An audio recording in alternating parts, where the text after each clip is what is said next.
أعوذ بالله من الشيطان الرجيم بسم الله الرحمن الرحيم ربي اشرح لي صدري ويسر لي أمري واحلل عقدة من لساني يفقه قولي السلام عليكم ورحمة الله وبركاته. Allah'ın sizlerге сәлем, рахым, мейірім болсын. Алла Тағала сіз бен біздің ілімімізді арттырсын, сол ілімімізге амал етуді нәсіп етсін иншалла. Бүгін Құранда аталған 25 пайғамбардың бірі Муса алейхиссалам жайлы қисса. Муса алейхиссаламның қиссасы екі бөлімнен тұрады, екі кезеңнен. Бірінші кезеңі Фирғаумен болған әңгімесі, екінші кезеңі Муса алейхиссалам өзінің қауымын Фирғауыннан құтқарып су қайырылған кезде өтеді ортасынан. Содан өткеннен кейінгі оқиға. Түсінікті ғой, теңізді қағажар Алланың құдіреті.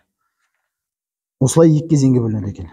Біз енді иншалла бисмилля деп бастаймыз. Муса алейхиссалам жайлы Алла Тағала Құранда 70-тен астам орында баян еткен екен. 70-тен астам орында. Түсінікті ғой. Алла Тағала Құран аятында айтады: "Estağzu billah, tilka ayatul kitabil mubin." Бұл анық баян етуші кітаптың аяттары. Tilka ayatul kitabil mubin деп бастады аятта.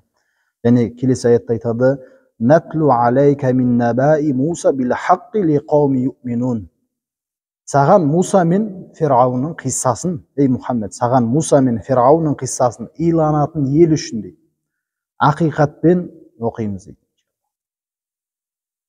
Енді Муса алейхиссаламның тізбегі: Муса ибн Имран ибн Кахис ибн Азир ибн Лауи ибн Яқуб ибн Исхақ ибн Ибрахим. Ибрахим алейхиссаламмен ортасында 6 буын бар. Түсінікті ғой. Енді Муса алейхиссаламның ерекшелігі, ол пайғамбарымыз Миғраж оқиғасына қатысты хадистерде айтылған, пайғамбарымыз оған былай сипат береді: бидай өңді денелі деп айтқан. Муса алейхиссаламдікін пайғамбарлармен кездеседі ғой Миғраж оқиғасында. Сол кезде көргендігін сипаттап айтқанда бидай ереңді денелі деп айтқан, жауырынды. Түсінікті ғой. Муса алейхиссаламды тіпті айтады 10 еркектің күші бар болған дейді, қуаттылығы. Түсінікті ғой. Муса алейхиссалам жалпы қуатты болған. Оның ерекшелігі тілінің мүкістігі болған. Түсіндіңіздер ма?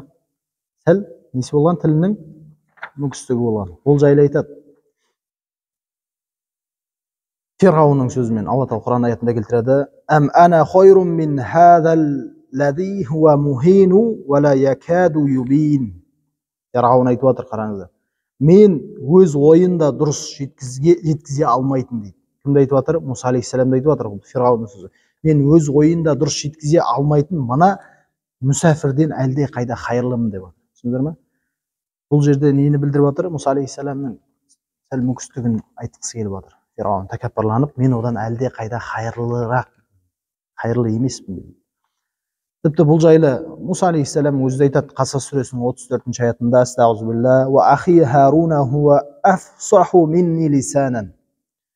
Бауырым Харун тілде менен жақсырақ деген, яғни жатығырақ деген. Түсіндіңіздер ме? Жақсырақ деген. Тілде менен жатығырақ деген. Бұл жерде өзінің несін айтып отыр? Тіл мүкістігін білдіріп отыр дейді. Фарсилху, және осы аяттың жалғасында айтады: "Фарсилху мa'ya rid'ay юсаддиқуни." Оны сөзімді растайтын жәрдемші етіп менімен бірге жібергейсің дейді. Алла Тағаладан сұрап отыр. Кімді? Харунды, өзінің бауыры. Түсіндіңіздер ғой? "Инни ахофу ай юказзибун." Өтірікшіге шығарама деп қорқамын дейді. Осы аяттың мағынасында. Кім? Әлгі фирғауындықтарға баратқан кезде айтып отыр. Түсіндіңіздер ме? Маған Харунды Алла Тағаладан сұрап алған. "Фарсилху мa'я rid'ай юсаддиқуни." Маған оны сөзімді растайтын бір жәрдемші етіп менімен бірге жібергейсің деп Алла Тағаладан жәрдемші сұрап, өзіне бауырын сұрап отыр. Харун өзінің бауыры Алланың әмірімен бірге барады Муса алейхиссаламға. Біз қазір айтатын нәрсеміз басқа. Енді Муса алейхиссалам бірінші кезеңі Құранда бұл айырмашылығы басқа қиссалардан 25 пайғамбарымыз өтіп келе жатыр, алхамдулилля. Сол басқа да пайғамбарлардың қиссасына қарасақ, Муса алейхиссаламның ерекшелігі олардың қиссасынан қарағанда туылғаннан бастап айтылған, егжей-тегжейлі айтылған Мұса алейхиссалам, түсіндіңдер ме? Туылған кезінен бастап айтылған. Біздер Адам алейхиссаламнан кейінгі пайғамбарларды айтпадық қой, дұрыс па? Туылғаннан бастап былай болып өсті, мынандай болып өсті деп. Біздің пайғамбарымыздікі айтылады әрине ол сирадан, иә. Ал Құранда не істемеген? Басқа пайғамбардікі Мұса алейхиссаламдікі секілді баян етілмеген, түсіндіңдер ғой да? Енді Юсуф алейхиссалам, біз бұның алдында Юсуф алейхиссалам дедік қой. Бәни Исраилға жіберілген. Юсуф алейхиссалам кезінде Палестинадан Мысырға қарай несейді қоныс аударады. Түсіндіңдер ғой да? Бұл Юсуф алейхиссалам кезінде. Сол Бәни Исраилдар қоныс аударып, сонда тұрақталып қалады дейді Мысырда. Енді Мысырға келгенде тарихшылар айтады, сол Бәни Исраилдікі. Келгенде олардың саны 86 адам болған дейді. Түсіндіңдер ме? Палестинадан Мысырға келгенде қанша адам болған екен? 86 адам болған екен. Мұса алейхиссалам Фирауыннан алып шыққан кезде олардың саны 100 мыңға жеткен екен. Көбейгендігі жайлы. Құран аятында айтады: "Ва қала Фирауну я айюхал малау ма алимту лакум мин илахин гайри." Фираун бұған дейін жаңа айтқанымыздай Юсуф алейхиссалам Мысырда қоныстанып қалды дедік қой. Юсуф алейхиссалам не істеп еді? Қазына уәзірі болған жоқ па? Сол жерде қазына уәзірі болды. Сол Юсуф алейхиссалам кезіндегі Фирауынның аты Раян ибн Валид деген кісі болған. Ол Юсуф алейхиссаламға не берді? Түсін жорып берді. Түсін жорып бергендіктен оған сондай қызметті сені тапсырды. Себебі дініне қарамасын, түсіндір ғой да? Себебі Юсуф алейхиссалам оның түсін жорып беріп, және одан шығатын жолды көрсетті. Түсіндір ме? Оның қауымын жұртшылықтан аман алып қалды. Түсіндір ғой да? Сол кезде Юсуф алейхиссалам тірі кезінде, ол кезде ешқандай зорлық зомбылық болмаған Бәни Исраилға. Түсіндір ме? Себебі ол кезде таухид деген нәрсе бар. Түсіндір ме? Негізі сол жердегі Аллаху алям Раян ибн Валид деген кісі де негізі дінді қабылдады деген бір не бар. Түсіндір ғой? Нақты емес, Аллаға мәлім. Бірақ оның уәзірлері оған қарсы болған дейді. Ашық қарсы шыға алмаса да іштей бір нелерін білдіріп жүрген. Түсіндір ғой да? Енді Раян ибн Валид деген кісі Юсуфтың дініне қарамастан жандай орындарға орналастырғандықтан кейін ешқандай зорлық зомбылық болмады. Кейін бұл Раян ибн Валид өлгеннен кейін оның орнына Қабус ибн Мусхаб деген Аллаға сенбейтін бір залым патша келеді. Фирауын, түсіндір ғой да? Енді Фирауын деген түсініп отырсаңдар, бір адамның аты емес ол. Фирауын деген бір басшы деген мағынада. Оның орнына кім келеді екен? Қабус ибн Мусхаб. Бұл залым патша болады, Аллаға сенбейді. Ол Юсуф дүниеден өткеннен кейін Бәни Исраилға деген қысым көрсете бастайды. Түрлі қысымдар көрсеткен. Түсіндір ғой да? Өзінің жасай алғанша. Кейін Қабус ибн Масхуб та оның орнына ол өткеннен кейін Уәлид ибн Мусхаб деген Фирауын болады. Уәлид ибн Мусхаб деген. Оның әйелі Асия бинт Музахим. Оның әйелі Асия бинт Музахим Аллаға иман келтірген болады. Түсіндір ме? Асия оның отбасына қауіп төнетіндіктен, яғни отбасын қауіптен аман алып қалу үшін Уәлид ибн Мусхабқа қауымдық болуға өз еркімен келіседі. Түсіндір ме? Не істеу үшін? Отбасына қатер қауіп тиіп кетпеу үшін. Залымның. Ол Асия өзінің күйеуі Уәлид ибн Мусхабты Аллаға сенбейтіндігі үшін жаман көретін болған. Түсіндір ме? Біздің тілмен. Ұнатпайтын. Тіпті әлгі Уәлид ибн Мусхаб өзін құдаймен деп санаған. Түсіндір ме? Сондай деңгейге шығарып жіберген өзін. Деген وقال فرعون يا أيها الملأ ما علمت لكم من إله غيره. Осы сөзді айтып жүрген ғой. Сонда Фирауын дейді шонжарларын айтқан. Уа игі жақсылар. Өзің уәзірлер дейміз ба? Сендер үшін менен басқа тәңір бар деп білмеймін деген. Түсіндір ме? Менен басқа тәңір бар деп білмеймін сендер үшін. Мен сендердің құдайларыңмын деген ғой бір сөз. Және мына сөзді айтқан. Ва ана раббукумул а'ла. Мен сендердің ең ұлы Раббыларыңмын деген. Қала раббукумул а'ла деген. Бұл Назиат сүресінде келтіреді 24-ші аятында. Бұл Фирауын жаңа аты кім еді? Уәлид ибн Мусхаб. Сондай залым болған.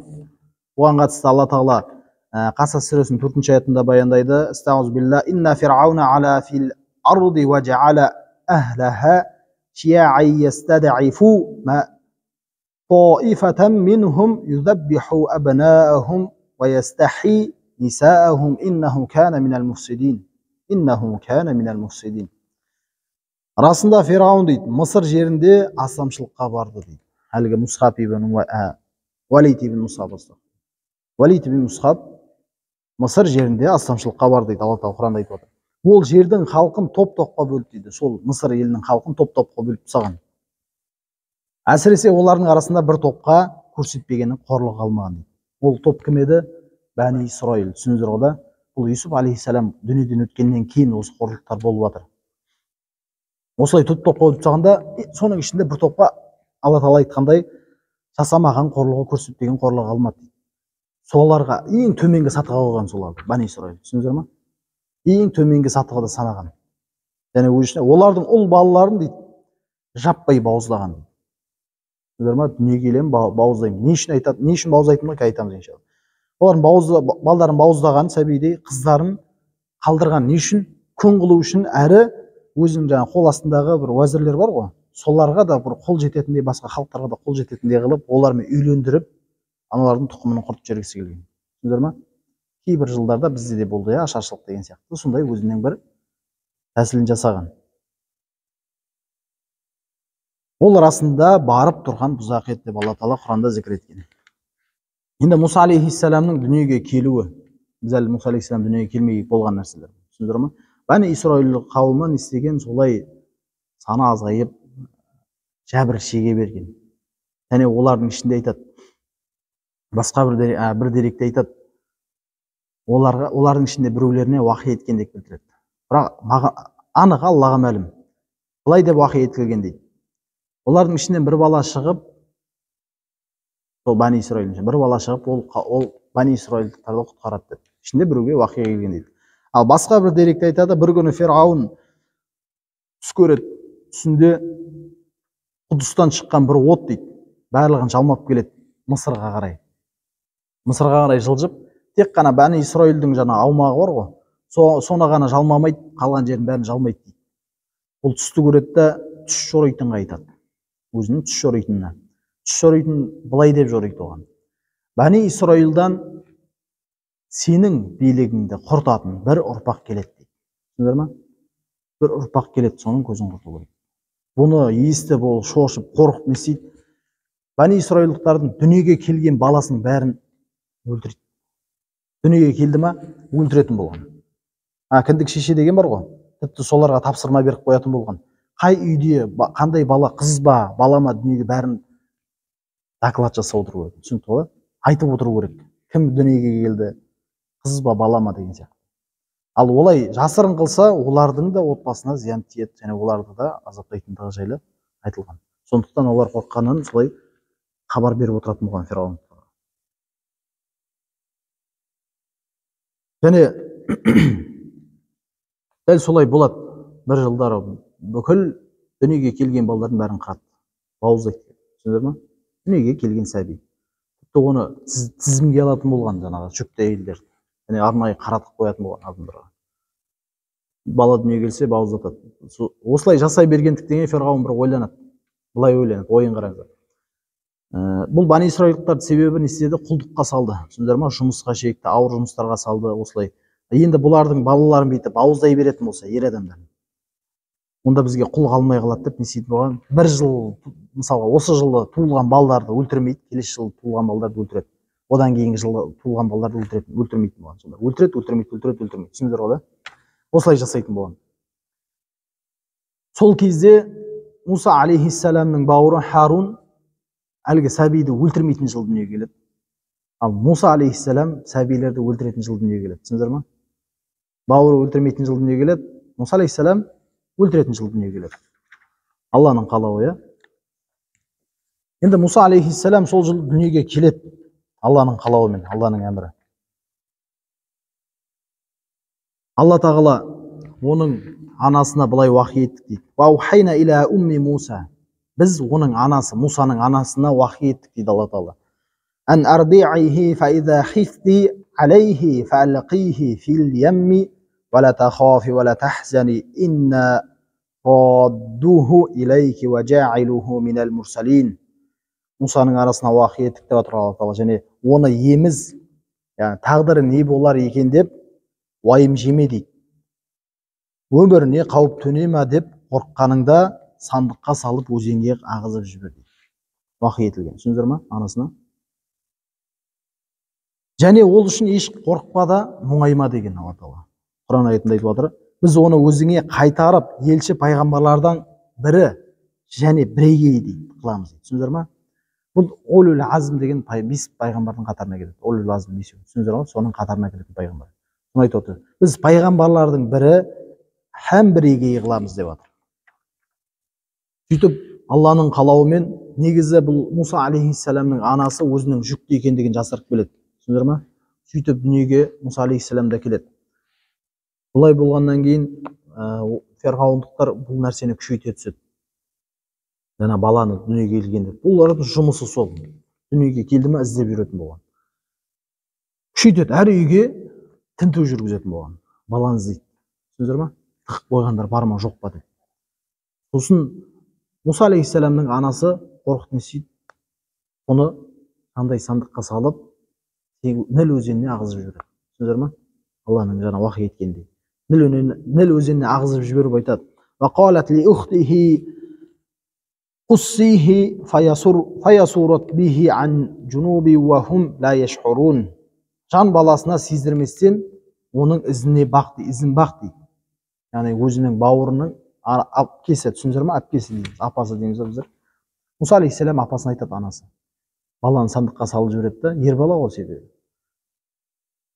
Ешкімге сездірместен артынан бақ дейді, сандық жүзіп бара жатқан бағытқа қарай жүр дейді. Артынан қарап жүр, алаңдаған ғой анасын.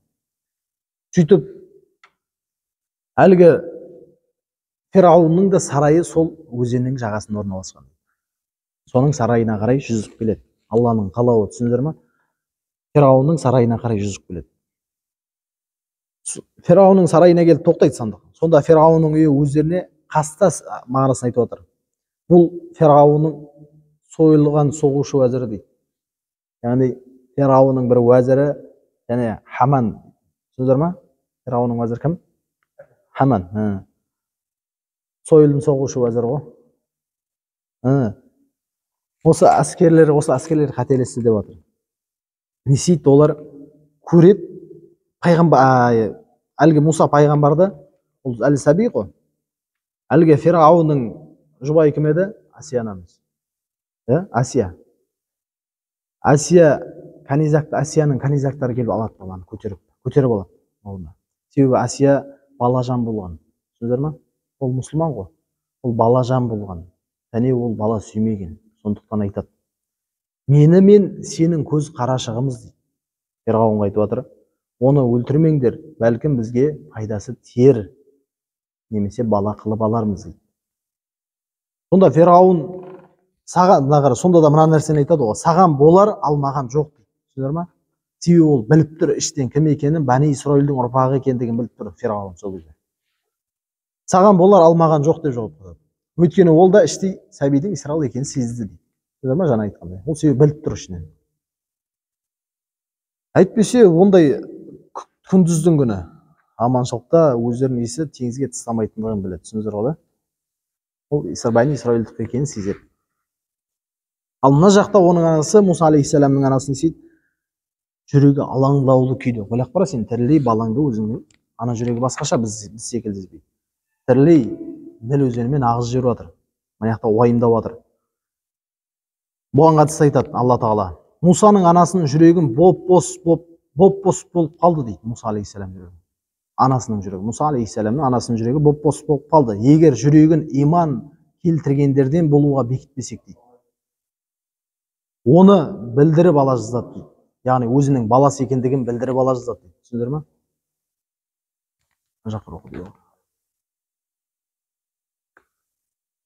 Алла Тағала Құран аятында не дейді? Мусаның анасының жүрегін боп-бос болып қалды дейді. Муса алейхиссалам анасының жүрегі.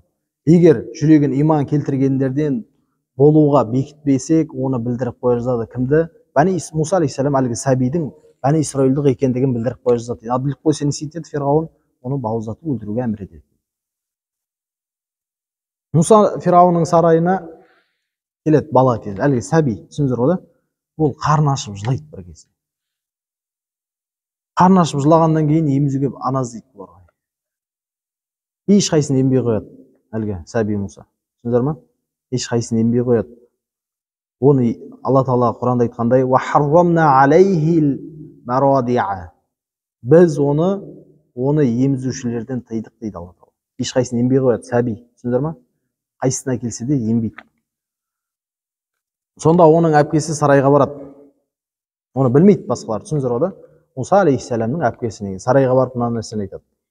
Сендерге оны бағатын, оған қамқор болатын бір отбасыны көрсетейін бе дейді. Негізі бауырын айындап барып тұр ғой, бір отбасыны көрсетейін бе дейді. Яғни оларға бір қараша үйде иісі жағымды бір ананың, яғни ол ана басқа да балдарды емізіп жүргендігі жайлы айтады. Оның иісі басқаша дейді, жағымды деп сөйтіп мақтап көрсетеді. Негізі Мұса алейхиссаламның өзінің анасын көрсетеді. Түсіндіңіздер ма? Ол келіп тұрғанда өзінің әпкесі. Сөйтіп олар Мұсаның анасын алдыртады. Асия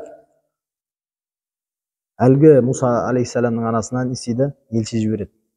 Алып келуге бұйырады. Сөйтіп сарайға барады. Барған кезде Мұса алейхиссаламды емізеді. Емізгенде Мұса алейхиссалам оны емеді. Негізі өзінің анасы ғой. Түсіндіңіздер ма? Ал басқалар ешкім білмей тұр оны. Мұса алейхиссалам тек соны ғана емеді.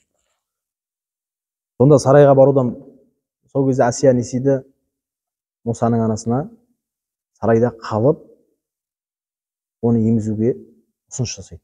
Осы сарайда тұрсын деп. Алдыртады сарайға. Сонда одан бас тартады сарайға баруға. Неге? Бала шағам бар, тағы деп сылтауратып, бала шағам бар, оның қасында қарау керекпін деген секілді нәрселер айтып, қалмайды сарайда. Сосын амал жоқ, Мұсаны ақыға бағу үшін оған ерт жібереді. Түсіндіңіздер ма? Кімге? Өзінің анасына ерт жіберіп жатыр. Және ақысын беріп жатыр емізуге. Түсіндіңіздер ма? Оны білмей жатыр себебі олар.